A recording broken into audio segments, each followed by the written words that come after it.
ஆமென். பண்டிகையின் கடைசி நாளாகிய பிரதான நாளிலே இயேசு நின்று சத்தமிட்டு, ஒருவன் தாகமாயிருந்தால் என்னிடத்தில் வரக்கடவன்,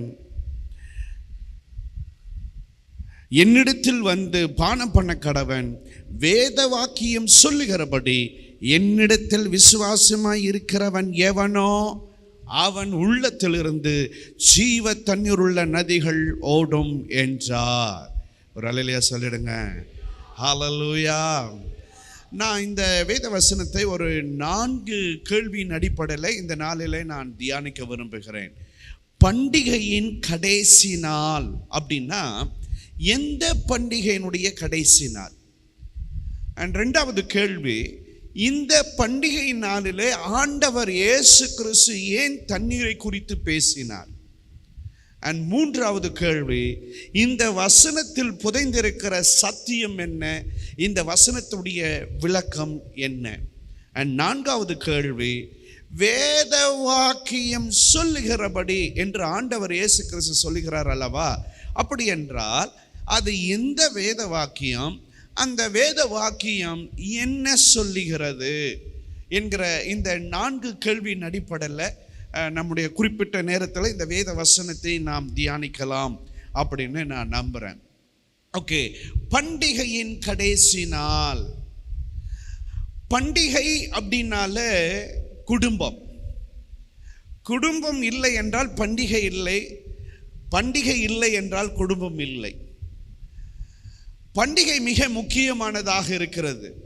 ஆண்டவர் ஒவ்வொரு குடும்பத்திற்கும் பண்டிகைகளை கொடுத்திருக்கிறார். சரி, இப்போ இந்த பண்டிகை பற்றி நம்ம பார்க்கலாம்னு நினைக்கிறேன். பண்டிகையினுடைய கடைசி நாள் அப்படின்னா எந்த பண்டிகையினுடைய கடைசி நாள்?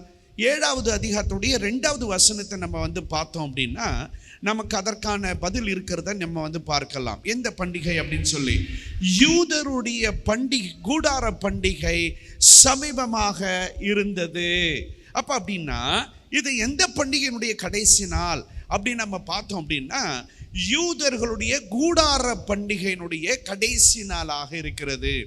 இந்த கூடார பண்டிகை பற்றி லேவியராகமம் 23வது அதிகாரம் 33வது வசனத்திலிருந்து 43வது வசனம் வரைக்கும் உள்ள வேத பகுதியில் நீங்கள் பார்த்தீங்கன்னா, எல்லா வசனத்தையும் வாசிக்க முடியுமா அப்படின்னு தெரியல எனக்கு, நீங்கள் அதை குறிப்பெடுத்துக் கொள்ளுங்கள். லேவியராகமம் 23வது அதிகாரம் 33வது வசனத்திலிருந்து 43வது வசனம் வரைக்கும் உள்ள வேத பகுதியில் இந்த கூடார பண்டிகை பற்றி தெளிவாக சொல்லப்பட்டிருக்கிறது. இந்த கூடார பண்டிகை 15ஆம் தேதியிலிருந்து 22ஆம் தேதி வரை 7வது மாதம் அவர்களுக்கு டிஸ்ரி மாதம். டிஸ்ரி மாதம் என்கிற 7வது மாதம் 15ஆம் தேதியிலிருந்து 22ஆம் தேதி வரை 8 நாட்கள் இந்த கூடார பண்டிகையை அவர்கள் அனுசரிக்கிறார்கள். ஒரு காலத்தில் நம்ம தமிழ்நாட்டில் பொங்கல் பண்டிகை ஒரு வார பண்டிகையாக நம்ம செலிப்ரேட் பண்ணினோம். அது படிப்படியாக குறைஞ்சு இன்னைக்கு நான் நினைக்கிறேன் 1 நாள் லீவு 2 நாள் லீவில் நிற்குது அப்படின்னு நான் நினைக்கிறேன். அதே மாதிரி தான் இந்த கூடார பண்டிகை என்று சொல்வது யூதர்களுக்கு 8 நாள் பண்டிகை, 15ஆம் தேதியிலிருந்து 22ஆம் தேதி வரை. ஆக பண்டிகையின் கடைசி நாள் அப்படின்னு நம்ம சொல்லும் பொழுது இது கூடார பண்டிகை அப்படிங்கிறத நம்ம புரிந்து கொள்ளலாம். இந்த கூடார பண்டிகை என்பது சொல்வது யூதர்களுக்கு மிக முக்கியமான ஒரு பண்டிகை. யூதர்களுக்கு 3 பண்டிகைகள் மிக முக்கியமானது. இந்த 3 பண்டிகை நாட்களில் இந்த உலகத்தில் எந்த மூலையில் ஒரு யூதன் இருந்தாலும், இஸ்ரவேலன் இருந்தாலும், அந்த யூதன் அந்த இஸ்ரவேலன் கட்டாயமாக எருசலேமுக்கு வந்து ஆக வேண்டும். எருசலேம் என்று சொல்வது தேவனுடைய ஆலயம். இந்த 3 பண்டிகை நாட்களில் கட்டாயம் 100% வந்தே ஆக வேண்டும். உபாகமம் 16வது அதிகாரம் 16வது வசனத்தை நீங்கள் பார்த்தீங்க அப்படின்னா, உபாகமம் 16வது அதிகாரம் 16வது வசனத்தில், வருஷத்தின் 3 தரம் புளிப்பில்லாத அப்ப பண்டிகையிலும், வாரங்களின் பண்டிகையிலும், கூடார பண்டிகையிலும், கவனிக்கணும், உன் ஆண் மக்கள் எல்லோரும் உன் தேவனாகிய கர்த்தர் தெரிந்து கொள்ளும் ஸ்தானத்திலே அவர் சந்நிதிக்கு முன்பாக வந்து காணப்பட கடவர்கள். ஆக உலகத்தின் எல்லா மூலையில் இருக்கிற மக்களும் இந்த 3 பண்டிகை நாட்கள்ல வரணும். என்னென்ன பண்டிகை அப்படின்னு நீங்க அங்க பார்த்தீங்க அப்படின்னா, புளிப்பில்லாத அப்ப பண்டிகை அப்படின்னு சொல்லும் பொழுது பஸ்கா பண்டிகை, பஸ்கா பண்டிகையினுடைய அடுத்தடுத்த நாட்கள் பஸ்கா பண்டிகை. வாரங்களின் பண்டிகை அப்படிங்கிறது என்னது? பெந்தேகோஸ்தே பண்டிகை, அப்ப கூடார பண்டிகை. ஆக இந்த 3 பண்டிகை நாட்கள்ல யூதர்கள் கட்டாயம் எருசலேமுக்கு வந்தே ஆக வேண்டும். உதாரணமாக நான் உங்களுக்கு ஒரு வசனத்தை காண்பிக்க விரும்புகிறேன். அப்போஸ்தலர் 2வது அதிகாரம். 2வது அதிகாரத்தில் என்ன பண்டிகை அப்படிங்கிறது உங்களுக்கு நல்லாக தெரியும், பெந்தேகோஸ்தே பண்டிகை. 5வது வசனத்தில் நீங்க பார்த்தீங்க அப்படின்னா, நம்ம இப்போ நான் பேசின இந்த காரியத்தை குறித்து நீங்கள் பார்க்கலாம். 5வது வசனத்தில் நீங்க பார்த்தீங்கன்னா, வானத்தின் கீழ் இருக்கிற சகல தேசத்தாரிலும் இருந்து வந்த தேவ பக்தியுள்ள யூதர்கள் அப்பொழுது எருசலேமிலே வாசம் பண்ணினார்கள். ஒரு அல்லேலூயா சொல்லுங்க, ஒரு அல்லேலூயா சொல்லுங்க. வானத்தின் கீழ் இருக்கிற சகல தேசத்தில் இருந்தும், இந்த உலகத்தில் மூல முடுக்கில் இருந்த எல்லா யூதர்களும் பெந்தேகோஸ்தே பண்டிகை நாளிலே அன்றைக்கு ஆலயத்திலே கூடி வந்தார்கள் அப்படிங்கிறத நம்ம இந்த வேத வசனத்தில் நம்ம வந்து பார்க்குறோம். அப்போ இந்த 3 பண்டிகைகள் யூதர்களுக்கு மிக முக்கியமானது. பஸ்கா பண்டிகை, பெந்தேகோஸ்தே பண்டிகை, கூடார பண்டிகை. அப்ப எல்லா மக்களும் ஆலயத்திற்கு வந்திருக்க வேண்டும். இப்ப கவனிங்க, ஆண்டவர் பண்டிகையின் கடைசி நாள், பண்டிகையின் கடைசி நாள் அப்படின்னா கூடார பண்டிகையினுடைய கடைசி நாள். கடைசி நாள் அப்படின்னா 8வது நாள், பண்டிகையினுடைய 8வது நாள். எல்லா மக்களும் கூடியிருக்கும் பொழுது ஆண்டவர் இயேசு கிறிஸ்து சொல்லுகிறார், தாகமாய் இருக்கிறவர்களே நீங்கள் எல்லோரும் என்னிடத்திற்கு வாருங்கள், நான் உங்களுக்கு என்னிடத்தில் விசுவாசமாக இருக்கிறவருடைய இதயத்திலிருந்து ஜீவ தண்ணுள்ள நதிகள் புறப்பட்டு ஓடும் என்று சொன்னார். ஒரு அல்லேலூயா சொல்லிடுங்க, ஹல்லேலூயா. அப்போ இந்த நாளிலே இந்த கூடுகைக்கு வந்திருக்கிற உங்களுக்கு ஆண்டவர் இந்த வாக்குத்தத்தமான வார்த்தையை கொடுக்கிறார். ஆண்டவர் கொடுத்திருக்கிற அதிகாரத்தின்படி பிதா, குமாரன், பரிசுத்த ஆவியானவருடைய நாமத்தினால இந்த வேத வசனத்தை யோவான் 7வது அதிகாரம் 37வது வசனம் 38வது வசனத்தை உங்க ஒவ்வொரு குடும்பத்திற்கும் நான் சொந்தமாக்குகிறேன். ஹல்லேலூயா. என்னிடத்தில் விசுவாசமாக இருக்கிறவனுடைய இதயத்திலிருந்து ஜீவத்தன்னுள்ள நதிகள் புறப்பட்டு ஓடும். சரி, அப்போ பண்டிகையின் கடைசி நாள் அப்படின்னா எந்த பண்டிகையினுடைய கடைசி நாள்? சூப்பர், கூடார பண்டிகையுடைய கடைசி நாள். அது எத்தனை நாட்கள் பண்டிகை? அது வெரி குட். அப்போ கடைசி நாள் என்று சொன்னால் எத்தனாவது நாள் அங்க?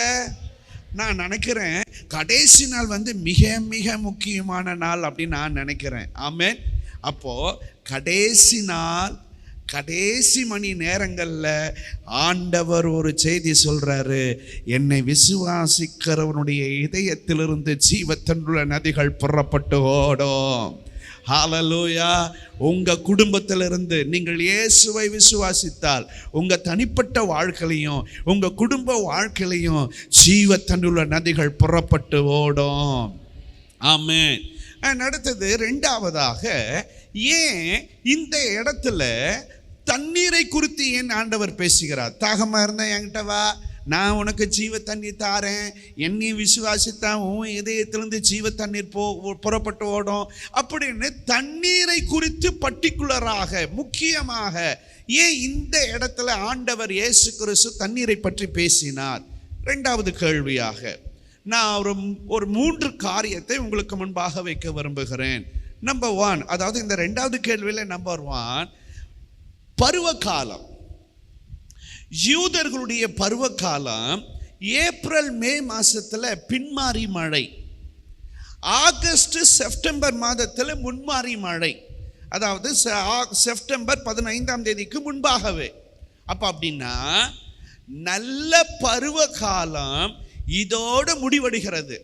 நான் நினைக்கிறேன் மழை இல்லை அப்படின்னா அறுவடை இல்லை, அறுவடை இல்லை என்றால் வருமானம் இல்லை, வருமானம் இல்லை என்றால் பண்டிகை இல்லை, பண்டிகை இல்லை என்றால் மகிழ்ச்சி இல்லை. என்ன முறைக்கிறிய? அப்போ நல்ல பருவ காலங்கள் இதோடு முடிவடைகிறது. இந்த 7வது மாதத்தோடு முடிவடைகிறது. இனி நல்ல பருவ காலம் இல்லை. இந்த 7வது மாதத்துக்கு பிறகு கொடூரமான பனிகாலம். வீட்டை விட்டு வெளியில வருவது மிக கடினம். அப்போ வருமானத்திற்கு வழி கிடையாது. அப்போ கவனிங்க, இதுக்கப்புறம் இந்த வருஷத்துல அடுத்த 5 மாதங்கள் இனி நல்ல பருவ காலங்கள் இல்லை.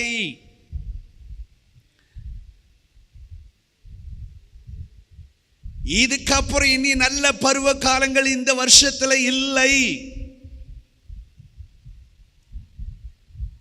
2வது அறுவடை. யூதர்களுடைய அறுவடைகள் அப்படின்னு நம்ம பார்த்தோம் அப்படின்னா, மார்ச் ஏப்ரல்ல பார்லி அறுவடை, ஏப்ரல் மே மாதத்தில் பார்த்தீங்கன்னா கோதுமை அறுவடை, ஆகஸ்ட் செப்டம்பர்ல பார்த்தோம் அப்படின்னா அத்தி திராட்சை மாதுளை ஒலிவப்பழ அறுவடை. இந்த 7வது மாசத்துக்கு பிறகு இனி அறுவடை இருக்க போவதில்லை. இதுக்கப்புறம் மறுபடியும் எப்பா அறுவடை அப்படின்னு பார்த்தீங்க அப்படின்னா முதல் மாசம் தான். அப்ப அடுத்த 5 மாதங்கள் எந்த விதமான அறுவடையும் இருக்க போவதில்லை. நான் மறுபடியும் பழைய கதையை சொல்ல விரும்புறேன்.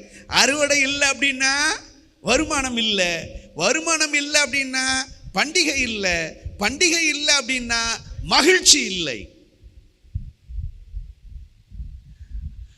3வது பண்டிகைகள்.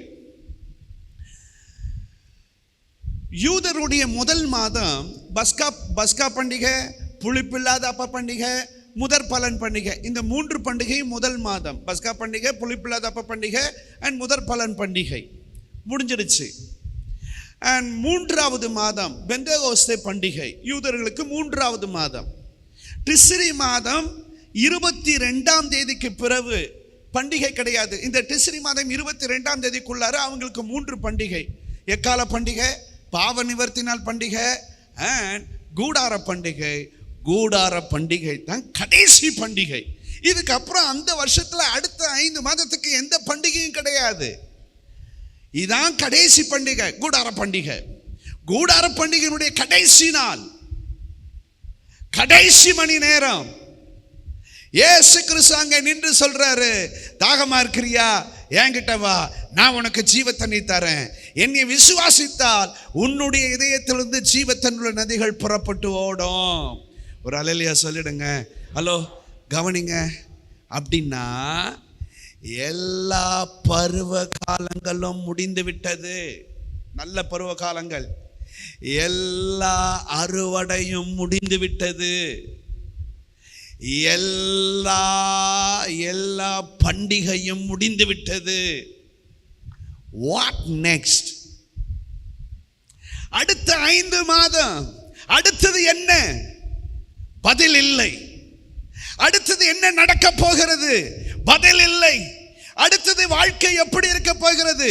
பதில் இல்லை. அடுத்தது நம்முடைய மகிழ்ச்சி எப்படி இருக்க போகுது? பதில் இல்லை. எந்த கேள்விக்கும் பதில் இல்லாத நேரத்தில், கடைசி மணி துளிகளில் ஆண்டவர் இயேசு கிறிஸ்து சொல்லுகிறார், தோத்திரம், தாகமா இருந்தால் என்னிடத்திற்கு வா, நான் உனக்கு ஜீவ தண்ணீர் தருகிறேன். அதை விட பயங்கரமா இன்னொரு வார்த்தையை சொல்றாரு, என்னை விசுவாசித்தால் உன்னுடைய இதயத்திலிருந்து ஜீவ தண்ணீர் நதிகள் புறப்பட்டு ஓடும். ஒரு அல்லேலூயா சொல்லிடுங்க.